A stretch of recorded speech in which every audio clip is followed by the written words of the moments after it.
बिस्मिल्लाहिर्रहमानिर्रहीम अस्सलाम वालेकुम रहमतुल्लाह। नवाज़ शरीफ के अंदर एक बुरी आदत मौजूद है कि वो हर आर्मी चीफ़ के साथ हर मर्तबा इस्टेब्लिशमेंट के साथ पंगेबाजी करता है और उसकी वजह से लड़ाई होती है और उसके बाद इसको फारिग कर दिया जाता है। ये इसकी फ़ितरत में शामिल है, ये इसकी नेचर में शामिल है, जो कि बदलना काफ़ी मुश्किल हो चुका है। अभी भी नवाज़ शरीफ की जानिब से यही हरकत की गई है और नवाज़ शरीफ की जानिब से ये जो हरकत की गई है ये आखिरकार इसके लिए महंगी साबित हुई है। अब नवाज़ शरीफ को शटअप कॉल दे दी गई है इस्टेब्लिशमेंट की जानिब से, जनरल आसिम मुनीर की जानिब से। अब मामला क्या हुआ है, मामले को आपने समझना है। और उसके बाद नवाज़ शरीफ को सिर्फ 2 ऑप्शन दी गई हैं और मुस्तकिल तौर पर कांटा लगा दिया गया है। जो ये बात करते थे कि इमरान खान के ऊपर कांटा लगा दिया है, असल में इनके ऊपर कांटा लग गया है। अब आपने इस पूरे मामले को समझना है। नवाज़ शरीफ की जानिब से कुछ दिन पहले एक ऐसा इजलास होता है लाहौर के अंदर मुस्लिम लीग नून का। वहाँ पर एक तकरीर की जाती है। उस तकरीर के अंदर वो तकरीबन कोई आधा पौना घंटा की तकरीर होती है। नवाज़ शरीफ वहाँ पर करता है और नवाज़ शरीफ वहाँ पर फिर वही इनकलाबी बातें और इनकलाबी कीड़ा और सब कुछ उसका जाग उठता है। नवाज़ शरीफ की जानिब से जैसे ही ये तकरीर की जाती है तो नवाज़ शरीफ की जानिब से पाकिस्तानी की इस्टेब्लिशमेंट के ऊपर हमला कर दिया जाता है। हमला किस तरीके से किया जाता है?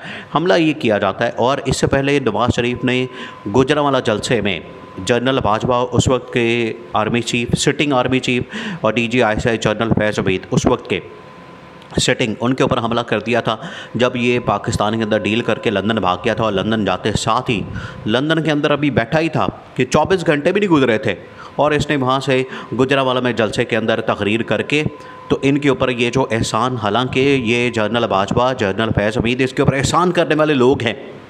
आज ये जो राना सनाउल्लाह की जानिब से माना जा रहा है कि हमने एक्सटेंशन इसलिए दी थी ताकि ये जो इमरान खान है इसका पता साफ़ कर सकें, तो इसका मतलब है कि उनकी जानिब से एहसान किया गया था उस वक्त की इस्टेब्लिशमेंट या जनरल बाजवा की जानिब से।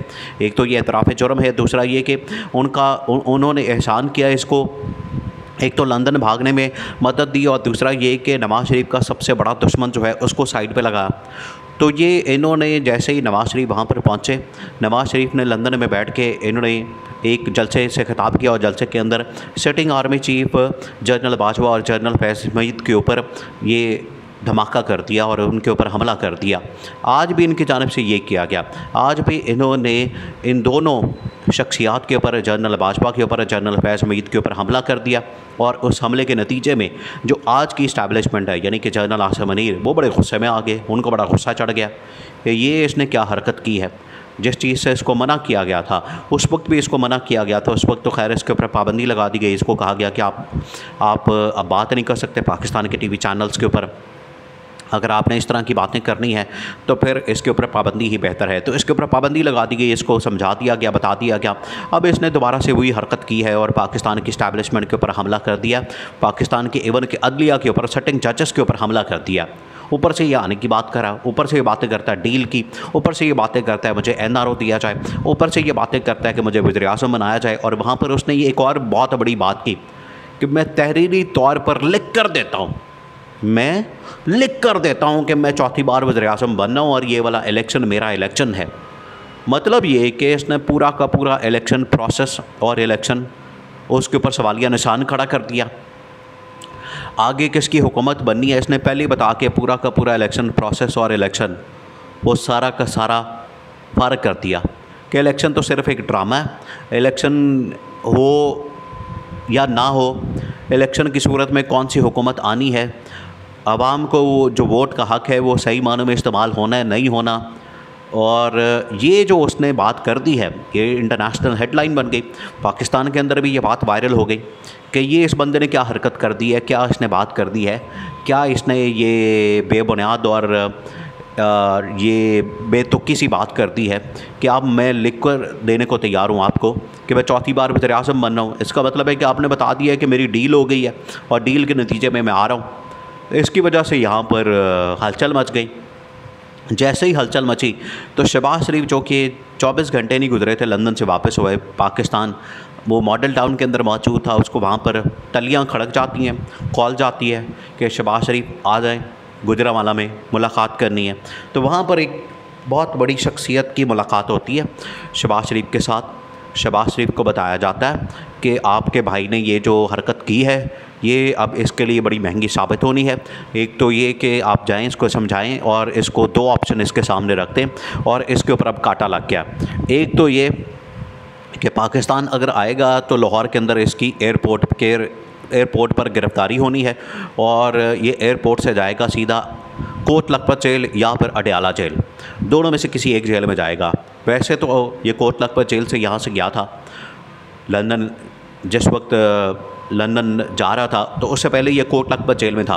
कोट लखपत जेल से मुंतकिल होता है सर्विसेज हॉस्पिटल और वहाँ से ये पर जाता है लंदन। तो ये फिर इसको बता दिया गया कि एयरपोर्ट के ऊपर आपको पकड़ा जाना है। अब आपके लिए कोई NRO नहीं, कोई डील नहीं, कोई पैकेज नहीं, कोई डिस्क्वालिफिकेशन ख़त्म नहीं होनी। और ये जो आपने बहुत बड़ा कोई दावा किया अपने आप को, और ये जहालत की बुनियाद के ऊपर दावा किया जाता है। दावा जो होता है वो हमेशा जहालत की बुनियाद पर किया जाता है। ये जो दावा किया, अब इस दावे के नतीजे में शहबाज शरीफ को ये मैसेज नवाज़ शरीफ के लिए भेजा गया कि आपके इस दावे की वजह से पूरी इस्टेब्लिशमेंट और पूरी पाकिस्तान की हुकूमत और पूरी रियासत के ऊपर, जमहूरियत के ऊपर और इलेक्शन के ऊपर सवालिया निशान आपने खड़ा कर दिया और यहाँ पर जो डील का तासुर होता है उसको आपने तक़वियत दी है, उसको मजबूत किया। इस वजह से अब आप रास्ता वापसी का ख़त्म करें। आएंगे तो आप पकड़े जाएंगे, अदरवाइज़ आप लंदन में रहें और लंदन में आपको फिर केसेस और बहुत सारे केसेस खुलने वाले हैं, तो वहाँ पर भी इसको गिरफ़्तारी का सामना करना पड़ेगा। यहाँ पर मरीम नवाज़ थी, मरीम नवाज़ के ख़िलाफ़ भी केसेस खुल गए हैं जो नैब तरामीम फ़ारिग हुई हैं, ख़त्म हुई हैं।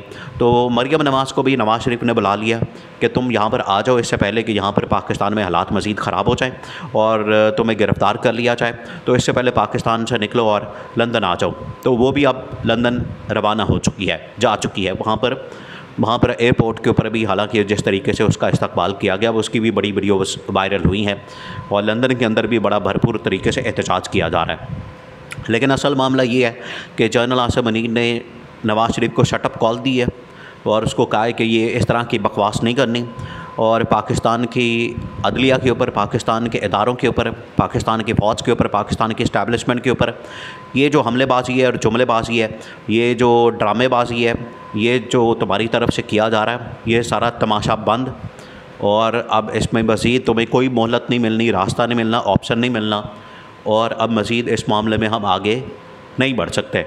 ये बता दिया गया क्लियर दो टोक अंदाज में और ये कन्वे कर दिया गया, ये इसको समझा दिया गया, शहबाज शरीफ ने इसको बता दिया है।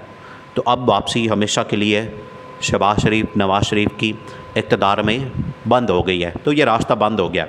ये नवाज़ शरीफ जो अपने आप को बड़ा कोई इनकलाबी और बड़ा कोई तीसमार खान और बहुत बड़ा अपने आप को तोप चीज़ समझ रहा था, ये तो अब कहानी ख़त्म, किस्सा ख़त्म। अब ये एहतसाब का सामना करना पड़ेगा। पाकिस्तान आएगा तो सीधा कोट लखपत।